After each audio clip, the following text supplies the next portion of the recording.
Good morning, everyone. As we wait for people to join, you can type in the chat to introduce yourself, your organization, and where you're from. And we hope that we have people from every country of the world. Maybe we will.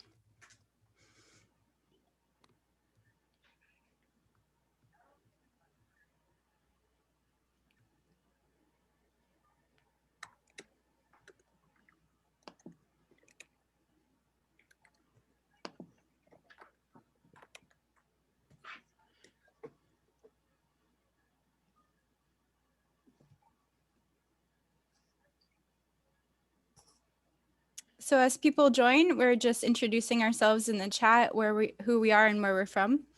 And we'll give it a few minutes until our attendance gets up a little bit.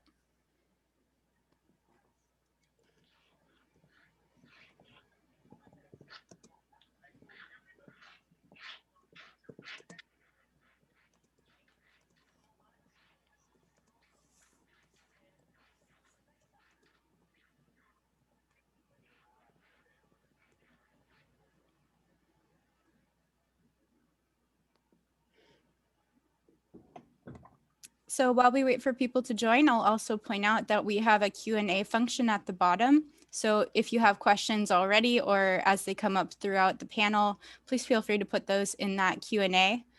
You don't have to wait till the end.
Okay, so we'll be starting in just 1 minute. All of our panelists are either here or on their way. And again, for anyone who missed this, please put who you are and where you're from in the chat box, and feel free to put questions in the Q&A now or throughout the panel.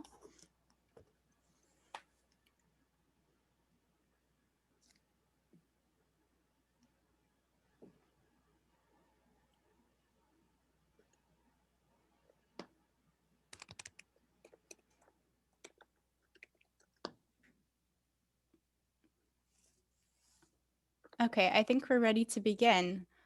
Welcome, everyone. We're really excited about this event today, hosted by the Working Group to End Homelessness.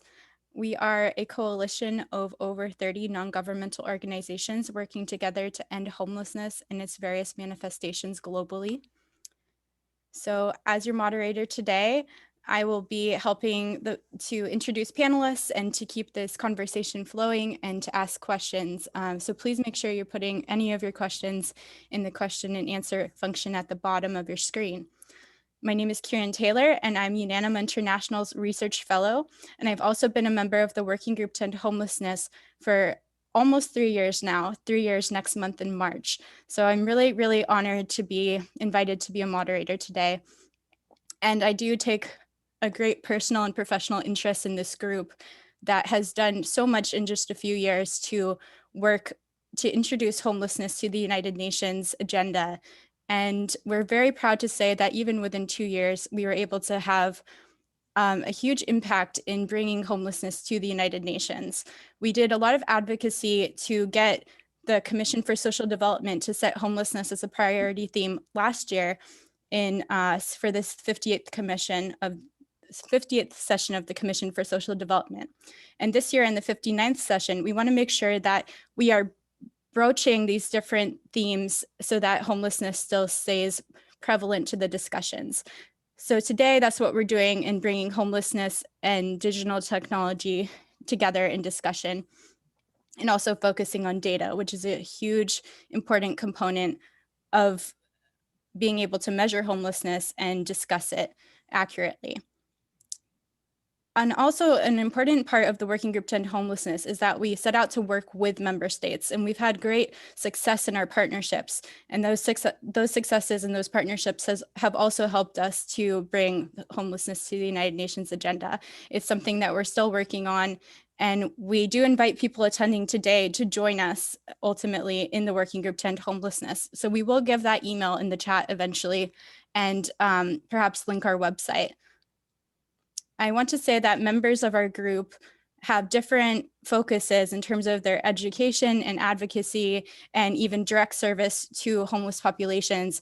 And this includes working with people who are on the street, people who have been displaced, and the hidden homelessness, which is often facing women and girls. And that's what my organization that I work with, Jean Quinn, at Unanima International does. We have a focus on family homelessness, and we're very happy to be able to bring that to the group. So without any further ado, I'm going to introduce our first panelists, and we will be giving the panelists 7 minutes to present, and I will be interrupting at 6 minutes to give a 1-minute warning. So saying apologies ahead of time for that small interruption. So first we have Julia Wagner, who is a program manager for the Institute of Global Homelessness, working on the Better Data Project, Community of Impact, and Vanguard Cities programs. Her background includes serving as a monitoring and evaluation technical advisor and creating data visualizations for international public health and homelessness projects. Now, Julia, you have the floor, and thank you so much for being here with us today. Thank you, Kieran, and thanks for this opportunity. I'm excited to share today about IGH's Better Data Project. So I'm just going to share my screen and then also hit play and go back.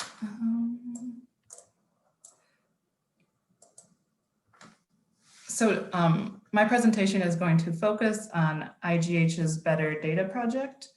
So at IGH, a question we often receive is, how many people across the world are experiencing homelessness? And the answer is that that data is not available. This is because due to vast differences in definition and measurement, and then some countries do not collect this data. And so the Better Data Project is an effort to better understand global homeless data and to spotlight issues in quality, definition, and measurement. And in working with our Vanguard Cities program at the Institute of Global Homelessness and in communities across the world, technology plays a great role in homeless enumeration. So I'm just going to talk through some different examples of that. So for example, at the street level data,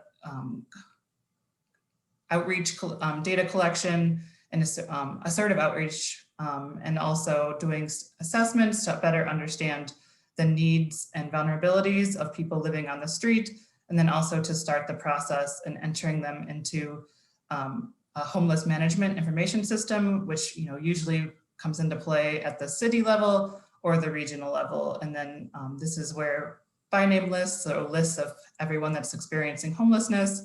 And one of our Vanguard cities, Sydney, is going to share a video about that later. And so this really gets to understand who's experiencing homelessness, what are their needs, and then to start the process of matching them to housing. And many communities share this data on dashboards. So this can be either using data visualization software, Excel, or just a list of the key data. For example, this one is from Edmonton. And then data is aggregated up until the country level. And this process is so important to really understand the true scope of homelessness in a country, and to have definitions and methodologies in place to understand this scope. And So the Better Data Project, as I said, we spotlight differences in definitions and methodologies. And really, we really want to stress that the data doesn't really compare to one another. And that's the reason that we can't share an aggregated homeless number. And so our process for the Better Data Project is that we collected all available all publicly available data. So this is on statistics websites for different countries, censuses. So this is a map of Better Data Project data. And as you can see, the countries colored in blue are countries that have official government data, and only currently 33 countries throughout the world have official government data that they collect. Other sources that we were able to find were news media reports, intergovernmental organizations and academic reports, and then in light gray is countries that have no reporting on homeless data. And even though if a country reports on data, if they don't have a good methodology to ensure collection of everyone that's experiencing homelessness, then it could be a vast undercount. So I think the key is to have a strong methodology, and also to make sure that you're aggregating up from street to city to country level data. Countries throughout the world have used various methodologies. For example, in the United States, we have administrative data using the homeless management information system. Other countries, such as Australia, use the census data, and it just varies country by country. For example, in the United Kingdom, they used a street count. And in assessing international homeless data, we found very vast differences in definition. Some countries use system definitions, so the number of service beds, or they talk about the number of people who have registered for homeless services. And then some countries do some countries do use a framework, for example, talking about the different categories of homelessness that fall into their country. So the number of rough sleepers, the number of people in temporary accommodation, and then also the number of people who've experienced insecure housing. Different countries use this different framework. For example, New Zealand uses a continuum of housing insecurity. And with the Better Data Project, we want to use it as a way to spotlight countries that need to do better on their data, but we also want to encourage the collection of accurate and reliable homeless data, because then we understand the scope of the problem, and then we also we can start doing the work of housing and ending homelessness. And through IGH's work with the UN Working Group to End Homelessness, we supported the UN resolution last year during CSocD, which calls on member states to define homelessness using categories, and then also encourages member states to collect and define homelessness. And this is a first. Data is always the first step to understand the intersections and to understand who is experiencing homelessness. And so we will continue to update the Better Data Project. So if you have, you can find it on IGH's website. And we are also going to be updating it with a data rubric to better understand the different categories countries collect, and also to create a rating system to understand the quality of the data. So I think that's it. I'm happy to take questions about the Better Data Project at the end. Thank you so much, Julia, for that presentation. It's so good to hear about the methodology and unique projects that the IGH are doing. And the IGH, or Institute of Global Homelessness, is such a valued member of the Working Group to End Homelessness. You've been able to share and disseminate a lot of our resources that other members make, which is really important. And I'm reminiscing of last year when Julia and I were on a panel together at CSocD in person at the UN. But nevertheless, we have a community feel here with all our different organizations and supporters online today. So I hope you guys are all feeling that connection as well. I also wanted to say that one of our really important advocacy recommendations as a group, and definitely from the different members who are focused on gender or families, as we are at Unanima International, is to have UN member states focus on getting disaggregated data on homelessness, housing insecurity, and that sort of information. And that's something that this sort of project, like the Better Data Project, can accomplish and help and bolster in our advocacy. So thank you very much, Julia. And we're going to move on to a video called End Street Sleeping, the IGH Vanguard City, Sydney. End Street Sleeping is part of the NGOs working with the Institute of Global Homelessness, the City of Sydney, and the Government of New South Wales as the 10th Vanguard City in the IGH program.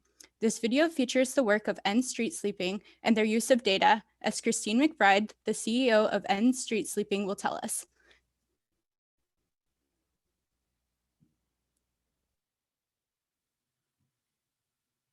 Hi, I'm Christine McBride, CEO of End Street Sleeping Collaboration based in Sydney, Australia.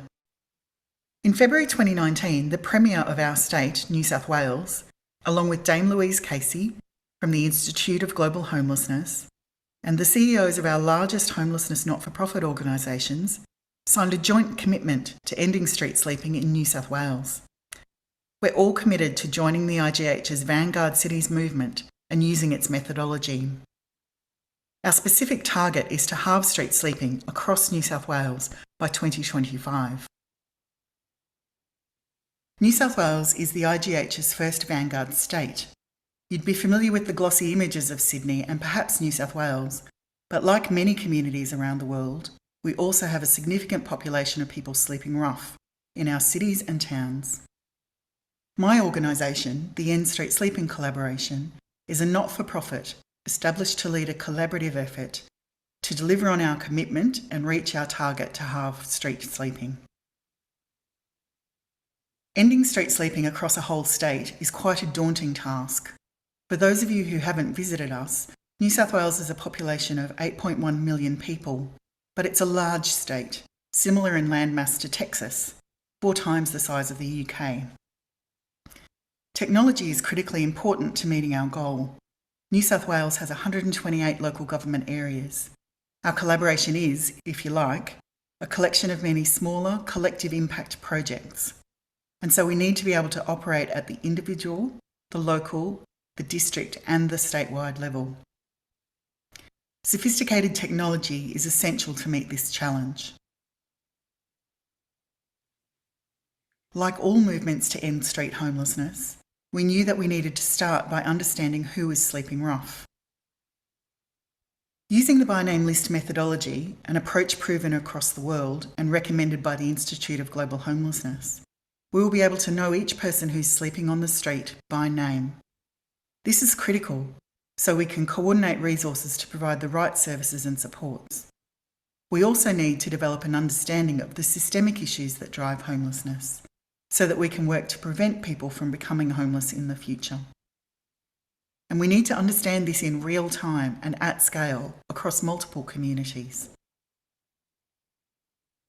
In New South Wales, we've developed a new by name list technology on the Microsoft platform. The benefits of the by name list and this technology are recognising that everyone is unique. We need the technology to understand people's individual stories. Participation in the by name list is voluntary. People who are experiencing homelessness only participate with consent, and people can share as much or as little information as they decide. There's no question on the by name list survey that's mandatory. An important feature of the by name list is that it's a shared dataset, accessible by homelessness, health and housing organisations across a district. Importantly, the person determines which organisations can have access to their individual information through a consent process that is built into the by name list tools. When the by name list is used by caseworkers, it reduces the need for people to retell their story over and over again. Information can be updated in real time, and caseworkers in a community can use that to coordinate their services to come up with a plan to safely and securely house a person. When we aggregate these individual stories at a local, regional or statewide level, we can use that reporting to understand the system drivers, gaps and barriers. We built and launched the real-time by name list technology in late 2020. Let's take a tour. The by name list is a database that holds hundreds of people's responses to an internationally recognised survey, the VI-SPDAT. Frontline caseworkers around the world have long used this survey to help prioritise assistance for people sleeping rough. In New South Wales, our by name list technology is built to allow caseworkers to directly enter information in real time. The VI-SPDAT survey gathers information about a person's history of homelessness, health and wellbeing, risks and circumstances. In New South Wales, we also ask about housing needs and causes of homelessness, information that will help provide additional insights into the systemic drivers of homelessness in New South Wales from the perspective of those who experience it. Caseworkers can access client profile information as needed. An on-street outreach worker can find out about a person's history and service providers in real time, improving service coordination. Changes in an individual's circumstances, including location, housing status, physical and mental health, can all be updated as changes occur. A client's status can be monitored and updated, building a picture of that person's experience of housing and homelessness over time. People sleeping rough are focused on day-to-day survival and are not always able to recall the names of service providers and workers that they're engaged with. This is a common cause of people falling through the gaps, particularly as people move between districts. The by name list is a place to record the services that are working with a person, giving service providers the information they need to provide a consistent, coordinated service response. Built-in views of the by name list help local services to ensure that a planned response is in place for everyone and no one is falling through the gaps. Interagency meetings will use the by name list to plan their work, ensuring that any new identified clients are engaged, that there is a clear lead service provider for each person, and that people's pathways to housing are progressing. Individual data is aggregated to provide insights into patterns and trends in homelessness in local communities and over time. As implementation progresses, the by name list will hold powerful insights into the drivers of homelessness and system strengths and gaps as it builds a picture of how people move into and out of homelessness over time. We have developed a framework for using our by name list data. We intend to use our data to prevent, respond, sustain and measure our progress towards ending street sleeping in New South Wales. We're at the beginning of our journey, but 2025 is not that far away. By responding to real-time evidence at the individual level, population level and systemic level, we can make the changes we need to end street sleeping altogether. Thank you for the invitation to join you today. While we're just starting to roll out across New South Wales, we're aware that the by name list technology could be adapted for use in different countries and on a broader scale. We'd be very pleased to share more information about our by name list tools at any time. Feel free to take a tour of our website to learn more.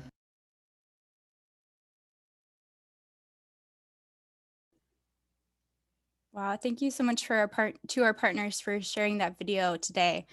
What stood out for me was that methodology aims to identify systematic gaps in why people are becoming homeless, and that's very, very important and a good practice.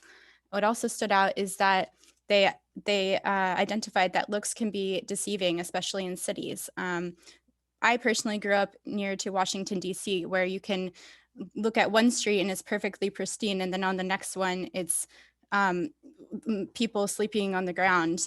So being able to acknowledge that is very important. So again, thank you to our partners for sending the video.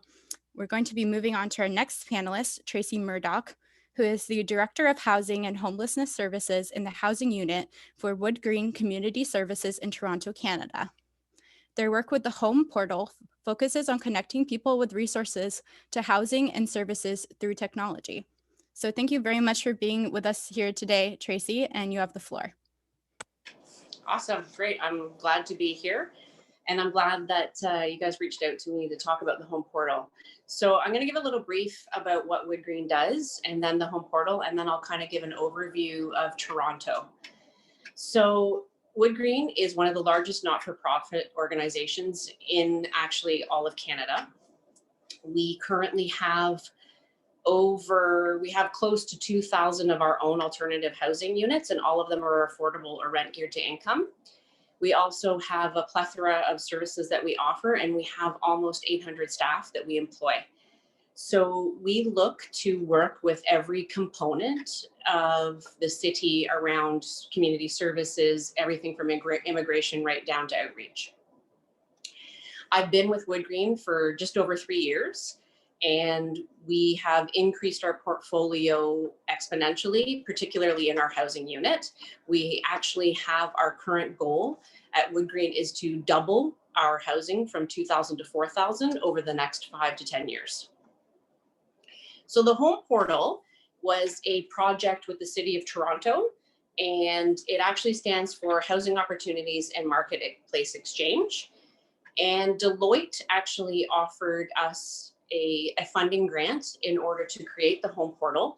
And it was around the Syrian refugees when they were coming. And we actually, Toronto received 2,000 over a 2-year period of Syrian refugees. And they were having a difficulty managing rehousing all of them, including finding them, housing like mattresses and furniture and goods and services and connecting them with community. So they reached out to Wood Green to look to see if there was something that we could do technologically around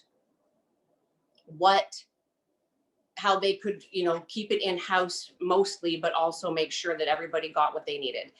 And so the Home Portal was born.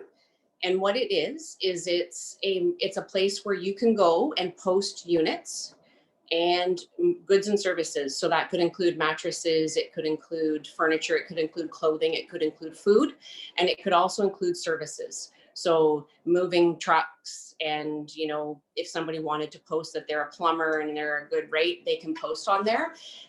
With the Home Portal, we have the ability to work with every single sector. So anybody can use the Home Portal. We manage it from an administrative background. We give people access to the portal, we train them on the portal, and then we give them access to being able to post and use the portal. So you go in, you get a username and a password, you can look at the units that are posted, and the units are all based on geography, rate, like the rent amount, bedrooms. So you go in and you can punch in what it is that you're looking for, and the portal will spit out units or areas that you would maybe want to rent in according to what the parameters are that you put into the portal, including close to schools, close to TTC, so our transit system here. So you can also gray out the unit. So if you want to say, I want to go view 3 units on the portal, you can gray them out temporarily. So for a 2 to 3 day period, you can gray them out, go look. If you want them, you can accept it. And then once that unit's gone, it comes off the portal. And then we also reach out regularly to landlords to try and build partnerships around people posting on the portal, including goods and services. So Furniture Bank, actually, we're looking at potentially getting Furniture Bank, which is a large not-for-profit in Toronto, onto the Home Portal to actually do all of their furnishings through our Home Portal. Then after the Syrian refugee, there wasn't an influx of as many of them coming in. We actually looked to move the portal to do relocation. So we're the only organization in Toronto that does a relocation for fire, flood, sewage, redevelopment, and what we call here in Toronto rent evictions. So we also support all of those, I guess, efforts. I call them efforts. They're often called projects, but I don't think moving somebody or displacing somebody is a project. So we then fanned the portal out to include shelters, to include other individuals from fires, that mostly it's fires. So there was a large fire that happened at 650 Parliament Street a couple of years ago in St. Jamestown in Toronto. We used the portal with Red Cross in the city in order to house 112 families. And so the city posted all of their RGI units, plus ours, plus other alternative supportive housing providers. And then even independent landlords started to post on the portal. And we managed, like I said, there was 250 families displaced, and we housed 112 of them. And then we also got GoFundMe and other people actually from the States who gave funding to us to support people around clothing, hygiene supplies, just basic necessities of life that we put through the portal as well. So from there, much like New South Wales and the States that Julia was talking about, Canada has jumped on the by name list and the zero homelessness front, and the Canadian Alliance to End Homelessness and the Toronto Alliance to End Homelessness. I sit on the steering committee for there, and we are looking to actually put what we call in Toronto, it's called coordinated access. So that is where we house our by name list, which, like New South Wales, we've just started, because at any given moment, we have 10,000 people in the city of Toronto or more that are rough sleepers. And then we also have approximately another 10 to 15,000 people who are homeless that are hidden, couch surfing in transitional institutions. Tracy, you have 1 more minute. Yeah, okay. So we're looking to fan it out to actually include coordinated access in the by name list so that we can actually do a much better job of getting people housed, and then have a central place for people to find and locate the housing that they need, the right housing in the right place. And I'm just trying to think if there's more. The only other thing is that the city has committed to doing a hot plan with the feds, which is to build 40,000 affordable units over the next 10 years. And we're hoping that the home portal can actually help expedite that for the city. And that's it. And thank you for your time, and thank you for letting me present. Wow, I'm sure you will be having some questions come to you later, but the home portal is truly fascinating, and your organization clearly serves a essential function in Toronto in addressing the redevelopment and evictions and the hidden homeless. So that's very commendable and very extensive services. So we will be moving on. And I just wanted to put a reminder to everyone to put your questions in the chat. You don't have to say them till the end, so just so we can see what questions are coming forward as we go along. Next, we will be having another video called the Outreach Grid video. From first contact to housing, Outreach Grid helps to understand, manage, and collaborate on homeless information by using one unified platform.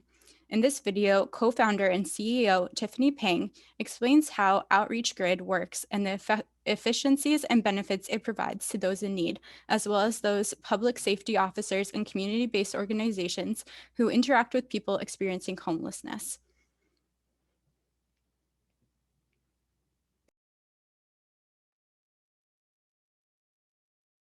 So Outreach Grid is a coordinated entry platform that enables agencies across a region, across a city, across a county to collaborate and coordinate on homelessness information on one platform in one language. This is a vehicle through which you can have all the agencies that are working to fight homelessness to work together. And that was one of the challenges that the Public Safety Task Force had, where you had 10 cities trying to work together. Everyone was doing it a little bit differently. Some folks were doing it by notebook and paper. Some folks were doing it by Excel spreadsheets. Some people were doing it by Google spreadsheets. And so these things don't really talk to each other. Prior to Outreach Grid coming along, how people typically get into shelters was you call the shelters and you pray that you're the first one to make it through the phone line, and hope that the person is going to be received, and that's it. It's sort of like a race. Technology has advanced in a way that you don't have to do things like that anymore, and we've built a platform and an app that allows you to do shelter bed reservations. through Outreach Grid itself. And so that has enabled a lot of folks to get into shelters fairly. They get assessed fairly. It's not just first come, first served anymore. It's, you know, you've been assessed to be part of the North Orange County city. You're affiliated with it. You want this type of bed, and that type of bed is available. And you get matched to a particular bed and you get sent in. And so that kind of process didn't really exist before, and we've been able to introduce a new way to more fairly and equitably process people through.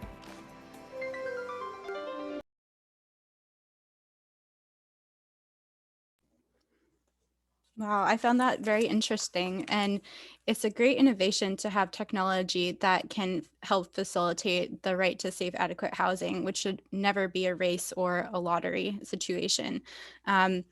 You know, in this context of this year's Commission for Social Development, we know that technology access is another great point which needs to be discussed, because without technology to access those sorts of services, it's still a huge problem for people in seeking housing and support services. So it's very interesting.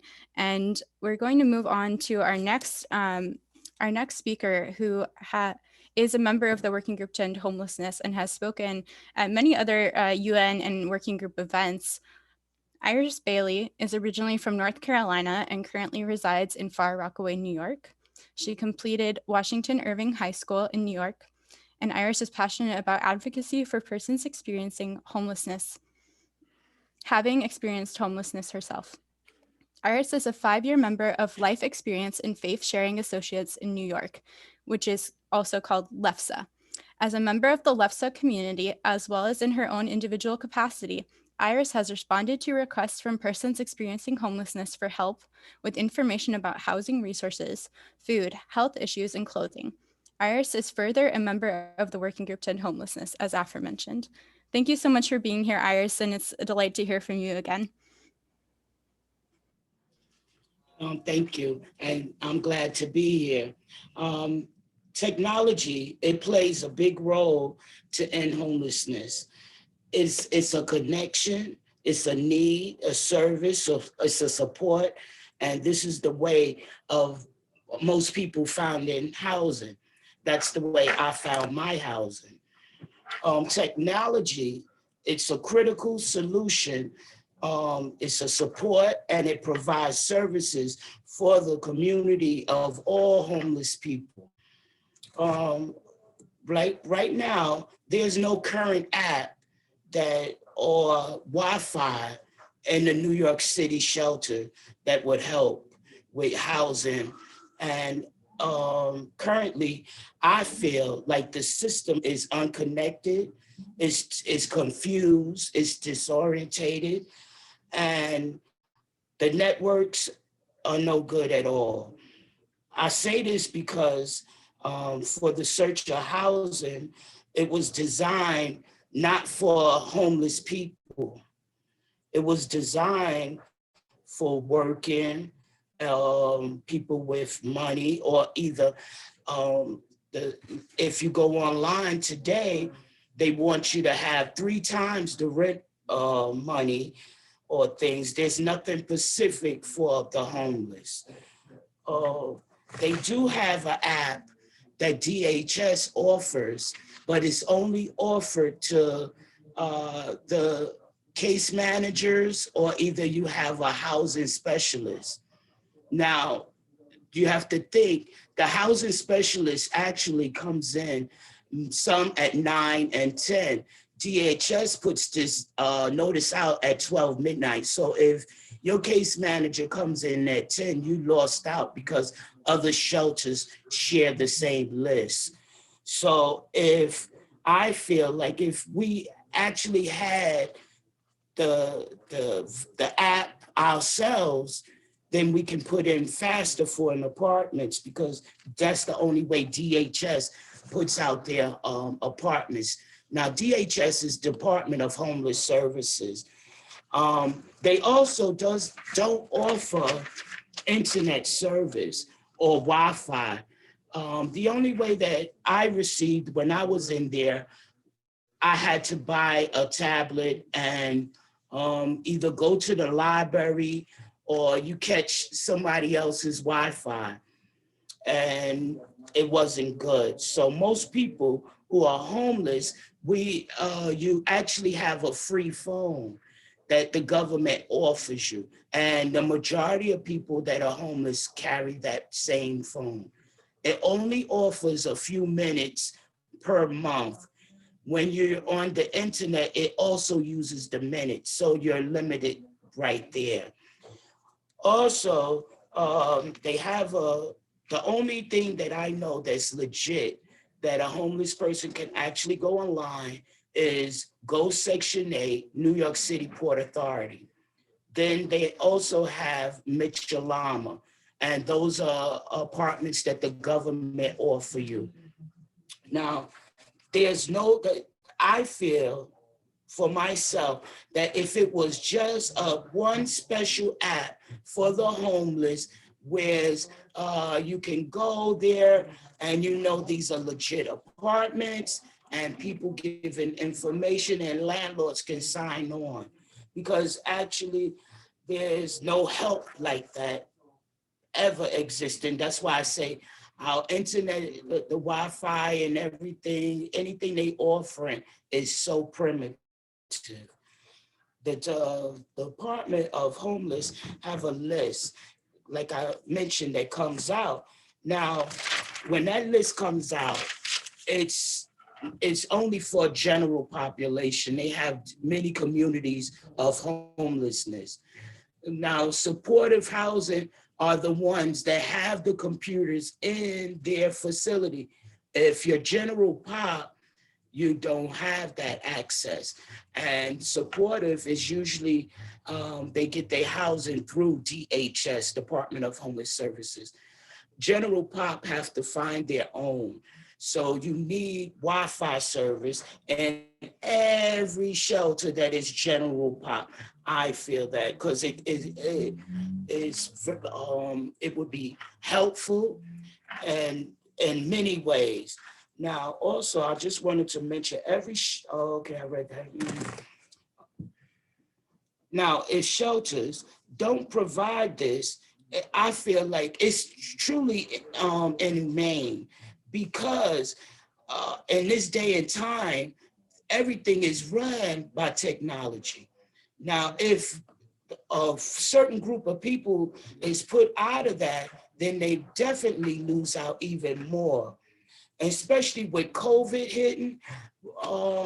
Okay, if you have a computer in the shelter, you're only allowed 30 minutes 2 times a week.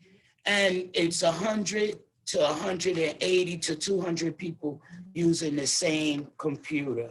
Also, since COVID hit, the libraries are closed, so people don't have access. But if we had Wi-Fi inside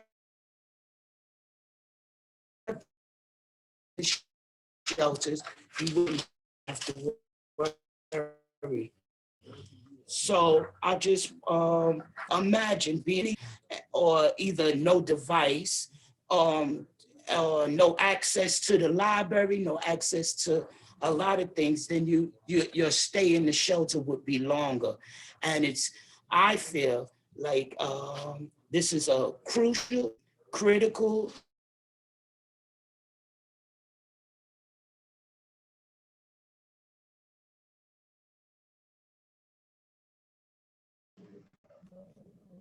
Are you still there, Iris? Hello? We can see you Can now. you hear me? Yes. Okay. Please continue. Okay, now, well, all I want to say is just that technology, it plays an enormous role for the homeless.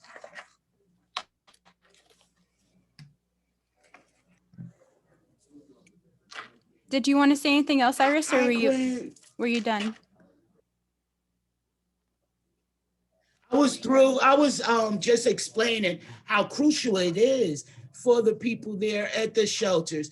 I was fortunate because I had a good family that bought me a tablet, and that's how I found my place. Most people that are general pop are the ones that are being neglected on the Wi-Fi and technology. Supportive either you have mental health or you got medical, so they're more looking out for those people. But people that are general pop, are you working, or some people are not working, or you're single or whatever like that, there's no technology unless you buy it. And minutes are limited on the government phones. And most people in the shelter, I say 90% have government free phones that are limited. That's it. Iris, thank you so much. And I'm sure that you'll have some questions directed to you later, but it's so important for us to hear about, this lived experience and you reporting what you've seen from your friends and other people you've encountered in shelters and elsewhere in Lefse. It really stood out to me when you said, it's inhumane to not facilitate access to technology and internet, and especially sharing about the COVID-19 context, which brings up completely different concerns for sharing space and sharing technology access. It's really important too that you highlighted some of these gaps in access and how people truly are being left behind, despite our advocacy and hopes that that's not true. But we know people are being left behind. So now it's our job to take that information and testimony and move forward to try to resolve it. So thank you so much. I see that there are messages of thanks for you in the chat too there, so you might want to take a peep. We're going to go on to our last panelist, last but not least, and that is Christophe Lalonde. Christophe is the lead housing specialist at UN Habitat. He has worked at UN Habitat in different roles and capacities over the past 15 years, providing technical support to member states in the formulation of national housing policies and strategies, and contributing to promote the realization of the right to adequate housing. Mr. Lalonde's educational background is in political science and public policy. We're delighted to have you here today and to continue our partnership with UN Habitat. And so please go ahead, you have the floor. Thank you very much, Kieran, and thanks a lot for your invitation. I mean, it's also very difficult for me to add to the previous panelists to this session, but what I wanted to flag from the perspective of a UN organization from UN Habitat, our mandate is really the realization of the right to adequate housing, to make cities a better place for people to live in. However, the start of our adventure, I would say, working with you and with some of the partners in this call, started only 2 years ago with the expert group meeting that we organized in Nairobi. So it's quite a recent endeavor. And having worked on the realization of the right to adequate housing in cities, working towards the realization of human rights for the most vulnerable in cities is also really interesting to see the way that this work has been evolving about the past 2 years. And I'm very grateful also for the partnership that we have had with IGH, but also with UNDESA in organizing this expert group meeting 2 years ago, and also in the great outcome of it. Last year, as you know, it was the first time that the United Nations had a draft resolution on the issues of homelessness at the 58th session. This was a great achievement from my perspective, and I think it was a great outcome from the mobilization of all the partners, and most of them are actually participating in this event. So I think that we should also celebrate that and see how we can build further on that.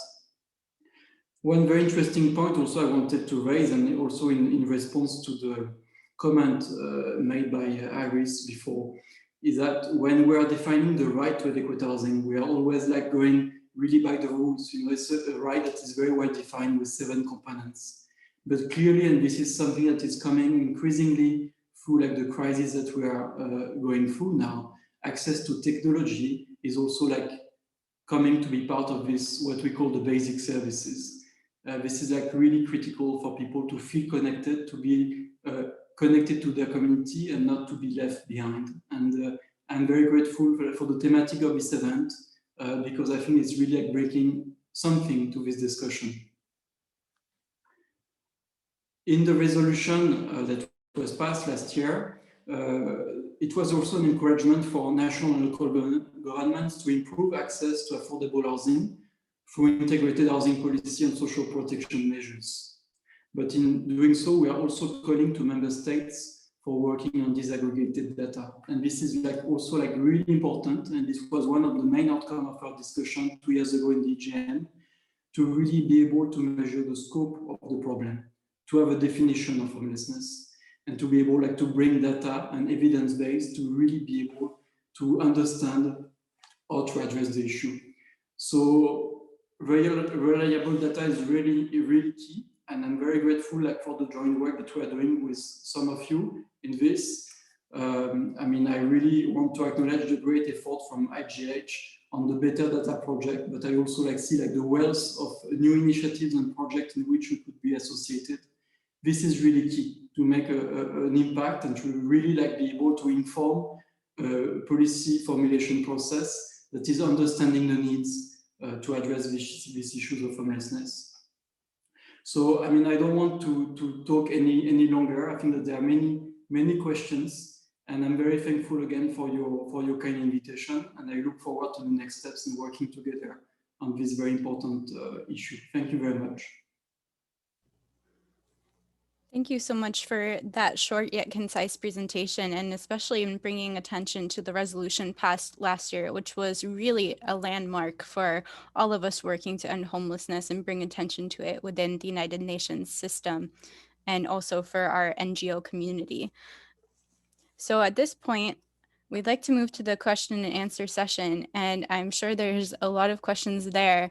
I'm going to begin with one for Julia, who was our first panelist. And please, if you continue to have questions, put them inside of the Q&A.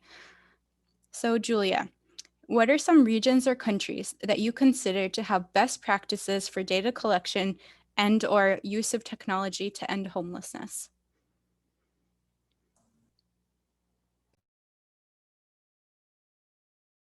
Julia, you're still muted. Okay, there you go. Thank you.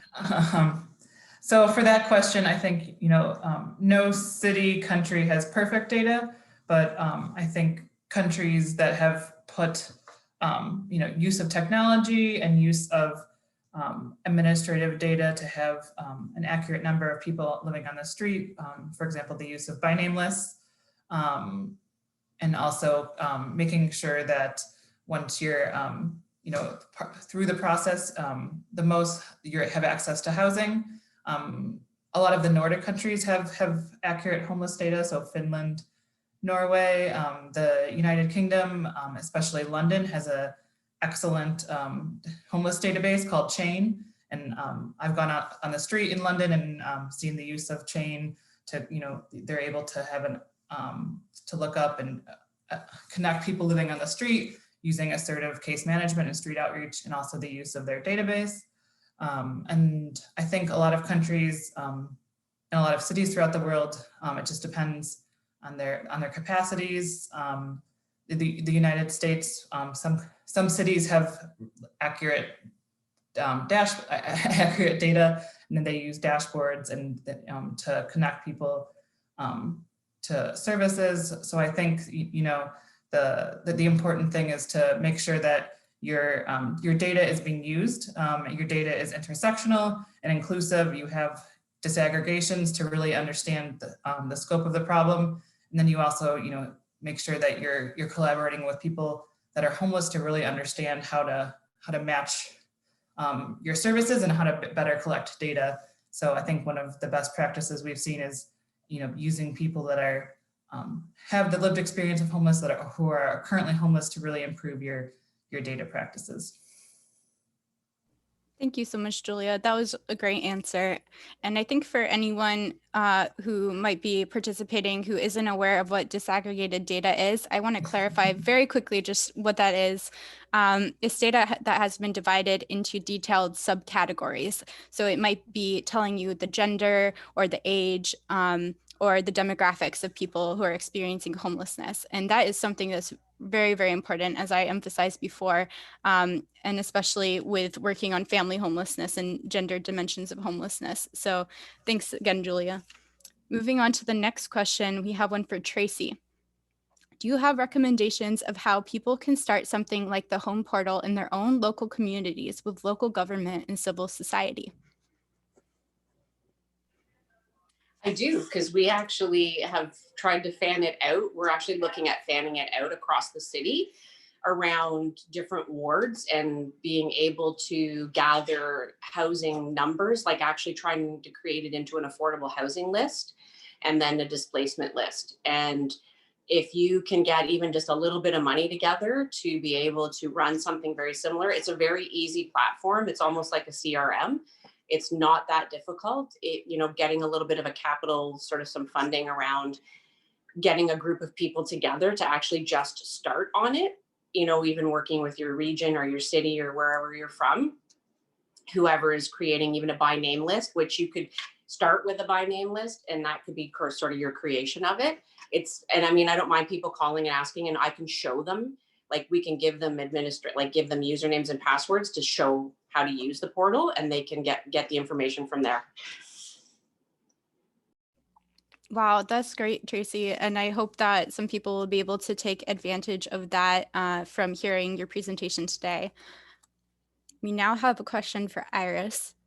From your experience, what do you think are some changes that should be made immediately for better access to technology, especially within the COVID-19 pandemic and trying to get people access to housing?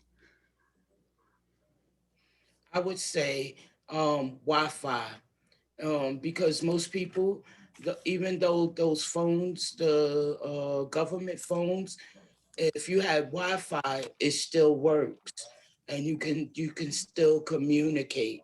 You can still go search for housing, but without Wi-Fi, it's it's a lost cause, and it hinders people, and it's depressing to people.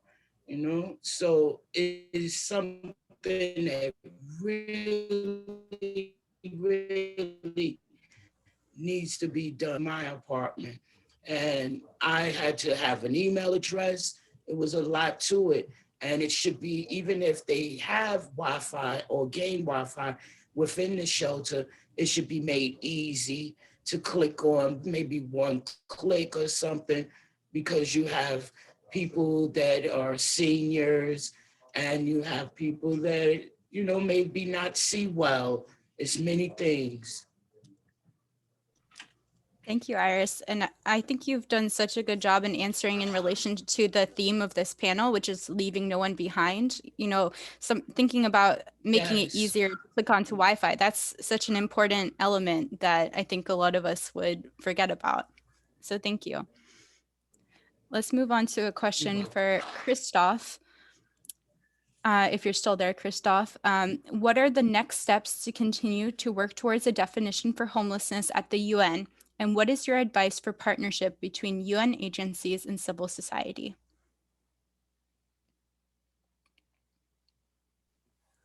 No, thanks. That's a very good question. So we had like some very specific recommendation from the expert group meeting to be able to collect the data that we're looking for, to be able to really frame the definition. So I think that it will require further consultation with the partners, with the experts, but also with member states.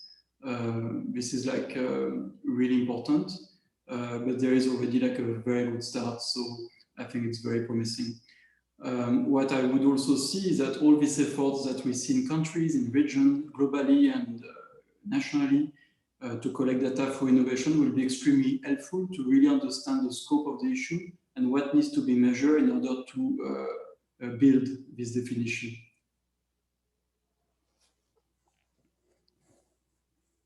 Thank you. Thank you for that answer. And I really hope we can move forward together in partnership from the civil society and United Nations sides. I'm going to move on to a question that is from an anonymous attendee. And it's a bit long, so here we go. The concept of using data analysis and technology to create a conceptual framework for understanding the scale and systemic roots of homelessness is very interesting, particularly when it is applied at a very local level and scaled upwards. Has there been any learning in creating systems between different contexts and areas of learning that can exchange experiences and allow different efforts to learn from each other? And particularly, they're thinking of countries where lack of access to technology and safe housing is on a very large scale and perhaps in concentrated areas. Now, for this question, I'd invite any panelists who would like to answer to go ahead. Tracy, we'll start with you. So yes, and I agree with Iris. We don't even give out cell phones to people in shelters in Canada. So one of the things that we have done is actually created in our housing help centers in Toronto, and I don't know if it's anywhere else in Canada. I think there's a few in Alberta and some in BC, where it's in the drop-in centers and our housing help centers, areas of technology where people who are homeless or people who are, living at the poverty level can come in on a daily basis and use technology. So they get computer time, which is more than half an hour twice a week. They actually can come every day and use the computer. We actually have staff who teach them how to use the computer. We give them access to iPads, tablets, and laptops. And everything is done on that technology and supporting them. And then we also look to potentially support them ourselves from a wood green portfolio. We try and get funding in order to support people with getting access to cell phones. So we have given our tenants cell phones and iPads so that people actually have access, and we give them free Wi-Fi.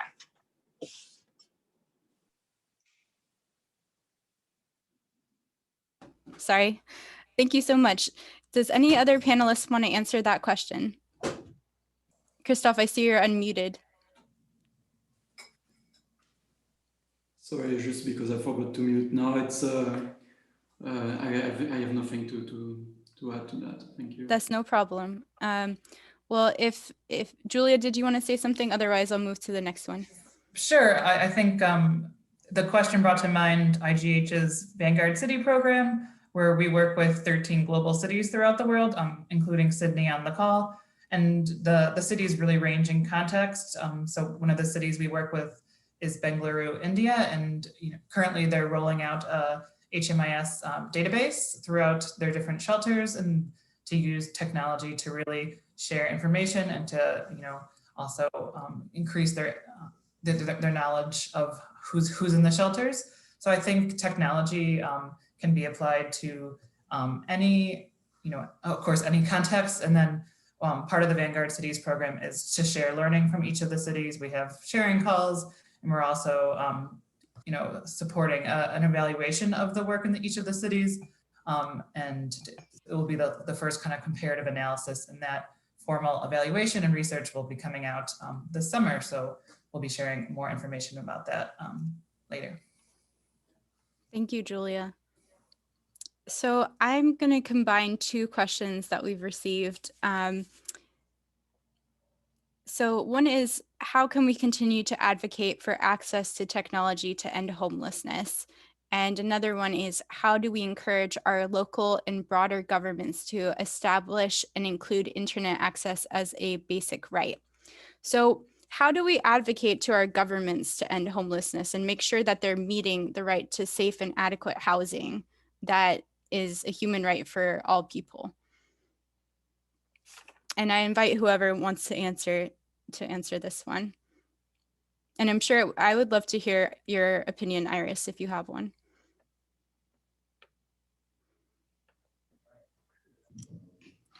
Well, I can speak for myself. When I was in the shelter, the life experience and faith sharing is where I met them. At first, I didn't have a phone and things like that. So this was a place that I can go to. They offer from a bath to clothes to any kind of technology that you needed, like to go online, the computer help. They also help you that if you didn't understand or you couldn't do things. So I think it's important that we have certain support that comes into the shelter, because a lot of people, like for me, I never been homeless before. It was scary. I didn't know what to do. So my knowledge came out of the support that I had. So I think that if you have a great support, that's somebody that's encouraging, because you're at your lowest and you need encouraging. And like for me, joining Lesser, and it's a life experience and faith sharing. Um, it brought me out of depression, because when I got into the shelter, I lost my name. They called me by you're not Iris no more. You're known as a number. And by me coming to Lesser, and Lesser offered like home. You learn, you got the computers. If you didn't know, they teach you, they help you with housing. We have a housing specialist. You know, it's just the support. You need a lot of support coming into the shelter, encouraging people, letting people know that, you know, it's just, this is temporary, you know? That's what's needed, and inspiring, and letting you know that, oh, this is just temporary, you know? So support means a lot of support. Thank you, Iris. Yeah, I think this is also a point of advocacy for the working group to end homelessness, to not just have housing, but to have housing with supports. And that's very important in truly ending homelessness and not providing temporary solutions. So thank you. Tracy, I see your hand up. Yeah, and ironically, it's data driven, right? To get the information to the governments and the powers that be, to understand just how many people are experiencing homelessness, just how broken, like in Canada, the system is very broken. We discharge people from institutions like, you know, CAMH or the hospital or the criminal justice system right onto the street. And, you know, it doesn't make any sense to me. People actually commit petty crimes in order to go to jail so they actually have somewhere to live. And I'm sure this is not anything that's new to Canada. You know, it's not only Canada that's experienced this. And by gathering data and giving the information around how much it costs and how much people actually make from, you know, government assistance, and to give people the opportunity, as opposed to just perpetuating it, right? By putting everybody who's poor into one area and saying, here you go, everybody that's poor you can all live together, and not, you know, they're people too, and everybody has the right to live in housing and have access to everything that everybody else has access to. And for me, it honestly is data driven. We have not been able to do anything until we did our PIT count, right? Our point in time count, and the by name list, to demonstrate to the government just how many people are actually homeless and have nothing. And it's the same fight around technology and getting people access to that technology. Thank you so much. We are running out of time, but Tracy, in follow up to what you just said, we did have a question that says, how well is data streamlined from the city to service providers? Could you make a quick comment on that? So we have, it depends on the service provider, but we are actually working on it. So the city of Toronto has their whole shelter system, and it's called Smiths. And so anybody that's in the shelter system or is connected to the shelter system in any way has access to that data and is inputting data into it.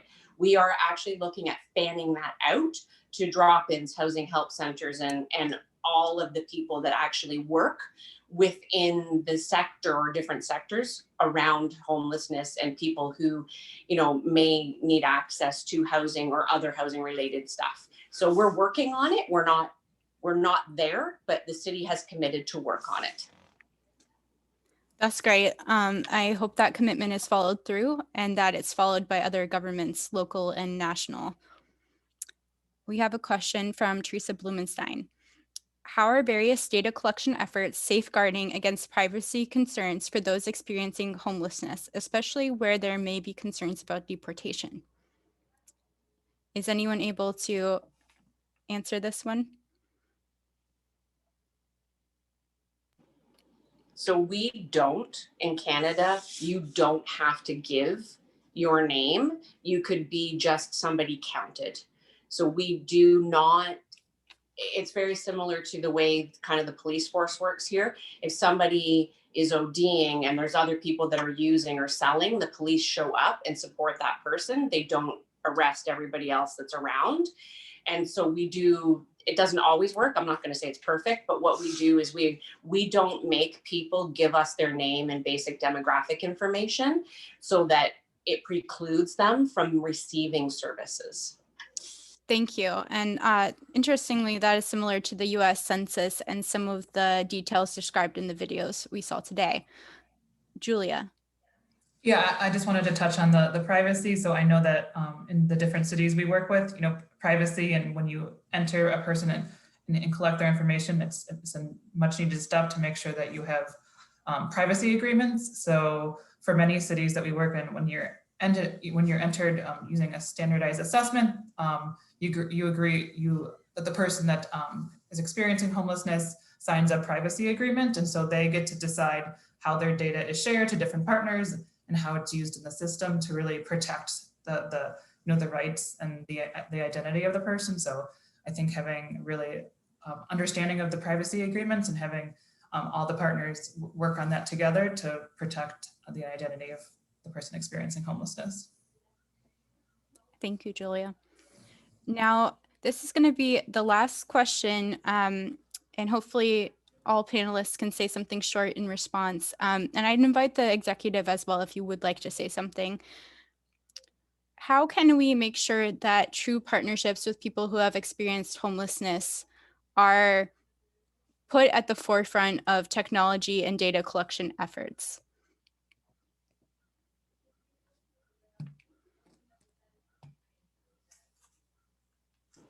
So I'll go first and then I'll be quiet, I promise. So for us, lived experience. We include, and we are now, the way we're working with people who are lived experience is that they're actually employees, they're staff. They're not just being paid as a lip service or patronizing. We are making sure that we're actually including them in how things are built out, how people access technology, what access they get to technology, what's needed, information that's gathered, and how it's gathered. That's an amazing good practice to have people employed. Wonderful. Iris.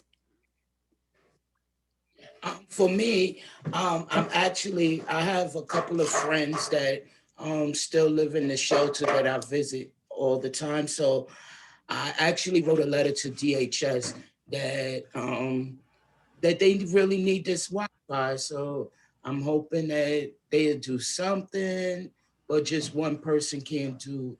But you never know. So that's what I'm doing. DHS, I'm trying to hold them responsible for the shelters and not leaving them behind. That's wonderful, Iris. I'm always inspired to hear what you're doing personally, and I hope that the working group can continue to support that. Perhaps we'll be able to write letters as well. Christoph, did you want to say something? Yes, no, thank you. And obviously for us, I mean, that's very important. And this is a full network like yours that we can like the best reach out to through civil society organization to people that are facing homelessness. So this is like really important, but also like perhaps working since we work like with national government, local government to work on strengthening the capacity of people working in cities, ministries, also like to be able to really reach out to homeless people and to involve them in these efforts to collect information. Thank you so much. Julia, would you like to give a final comment? Sure, I think, as we talk about and data, it's really important to center the work on people experiencing homelessness and also to create ways to, directly partner with people experiencing homelessness. So as Tracy said, a lot of our cities, they, employ people that, the most accurate data is collected and kind of in creating evaluation practices, you need to include to employ people that are actually have been homeless or and that creates much more accurate data. And then also I think in building up mechanisms to the country level data, creating opportunities and creating spaces where people experiencing homelessness have an active role in that data and that national policy and that national enumeration is critically important. Thank you so much. And I would agree about the critical importance of that. Would anyone from the executive like a last comment?